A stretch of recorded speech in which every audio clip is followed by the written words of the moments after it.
नमस्कार। आज का टॉपिक है अश्वमेध यज्ञ। यह टॉपिक बीए, बीएससी, बीकॉम चतुर्थ सेमेस्टर के वैदिक स्टडी के पाठ्यक्रम में लगा हुआ है। इस पाठ्यक्रम में एक टॉपिक है कि वैदिक कालीन विभिन्न यज्ञों के बारे में आपको जानकारी प्राप्त करनी है। उन्हीं में से एक है अश्वमेध यज्ञ। आज की वीडियो में हम जानेंगे अश्वमेध यज्ञ क्या है, अश्वमेध यज्ञ कौन करता था और अश्वमेध यज्ञ क्यों किया जाता था। क्योंकि यह यज्ञ वैदिक कालीन है। प्राचीन काल में, वैदिक काल में यह यज्ञ किया जाता था। तो अश्वमेध का मतलब है, अश्व का मतलब है घोड़ा, ठीक है, घोड़े से संबंधित है। अश्वमेध को, अश्व का मतलब आप जानते होंगे, नहीं जानते हैं तो अश्वमेध मतलब घोड़े से संबंधित है। अश्वमेध यज्ञ, आइए जानते हैं अश्वमेध यज्ञ का क्या मतलब है। यह एक प्राचीन वैदिक अनुष्ठान है। देखिए, यह एक प्राचीन वैदिक यज्ञ है। इसका शाब्दिक अर्थ है बच्चों अश्व की बलि। अश्वमेध का मतलब है अश्व की बलि, ठीक है। या इसका दूसरा अर्थ ले सकते हैं अश्व की पूजा। इस यज्ञ में अश्व की बलि, अश्व की पूजा दोनों चीजें आएंगी। इसीलिए आप अश्वमेध का शाब्दिक अर्थ जरूर जान लें। अश्वमेध यह वैदिक यज्ञ है बच्चों। अश्वमेध, अश्व का मतलब घोड़ा, मेध का मतलब यहाँ पर बलि भी बता दिया, पूजा भी। यानी कि दो अर्थ हैं अश्वमेध का, या तो अश्व की बलि, घोड़े की बलि दी जाएगी, या घोड़े की पूजा, दोनों इसके अर्थ हैं बच्चों, ठीक है ना। यह यज्ञ मुख्य रूप से राजनीतिक विस्तार एवं शक्ति प्रदर्शन के लिए किया जाता था। इस यज्ञ का मुख्य उद्देश्य क्या है? राजनीतिक विस्तार, यानी कि अपने राज्य का विस्तार करना और शक्ति का प्रदर्शन करना, अपनी पावर को दिखाना, ये इसका मतलब है। इस यज्ञ में एक घोड़े को स्वतंत्र रूप से विचरण के लिए छोड़ दिया जाता था। ये भी अच्छी बात है, घोड़ा से मतलब है वही काम है। राजा उसके विचरण पथ पर अपना अधिकार जमा लेता था। अब जहां जहां घोड़ा जाएगा वहां वहां राजा का अधिकार हो जाएगा। इस यज्ञ, अब होता क्या है इस यज्ञ में, सबसे पहले एक विशेष घोड़े का चयन किया जाता है। एक विशेष घोड़ा, जैसे कि बारात में दूल्हा को ले जाने के लिए हम एक विशेष घोड़े का चयन करते हैं ना, वैसे ही अश्वमेध में भी, अश्वमेध यज्ञ में भी एक विशेष घोड़े का चयन किया जाता है। बारात में हर प्रकार का घोड़ा नहीं, एक विशेष घोड़ा होता है, वो विशेष घोड़े का चयन होता है बारात में दुल्हा को ले जाने के लिए। वैसे ही यहाँ पर अश्वमेध यज्ञ में एक विशेष घोड़े का चयन किया जाता था। उसका मंत्रों के साथ अभिषेक किया जाता था, मंत्र उच्चारण के साथ उस घोड़े की पूजा। तो अश्व की पूजा से मतलब समझ में आ गया होगा ना।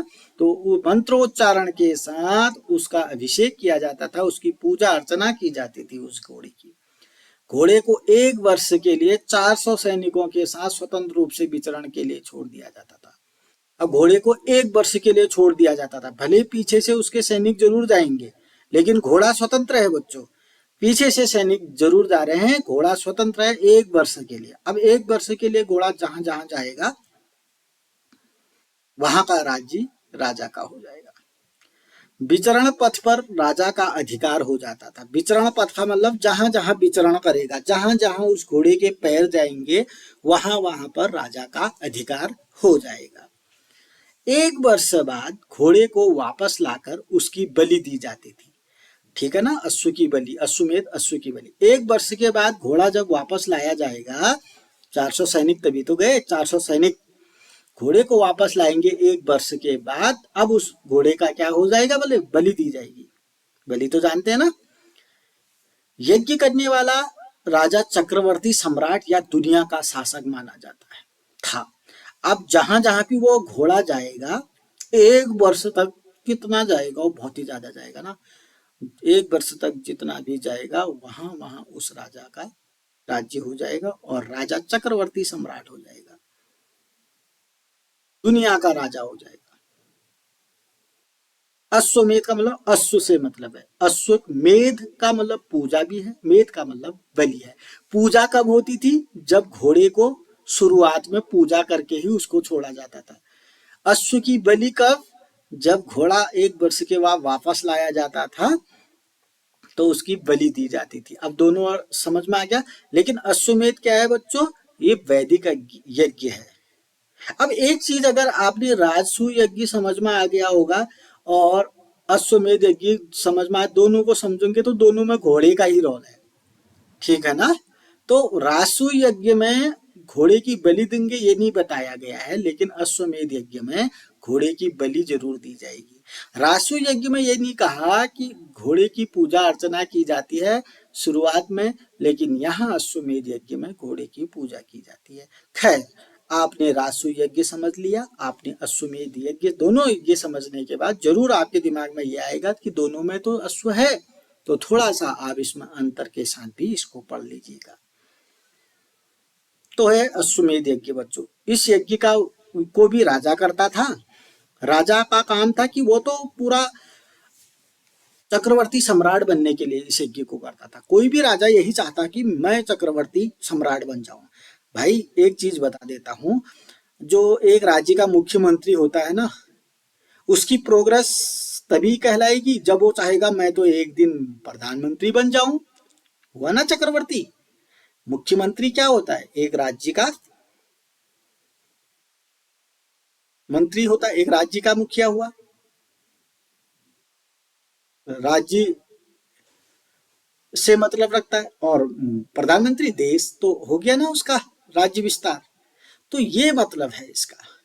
तो कोई भी जो राजा होता था वह अपना राज्य विस्तार चाहता था, वह अश्वमेध यज्ञ किया करता था।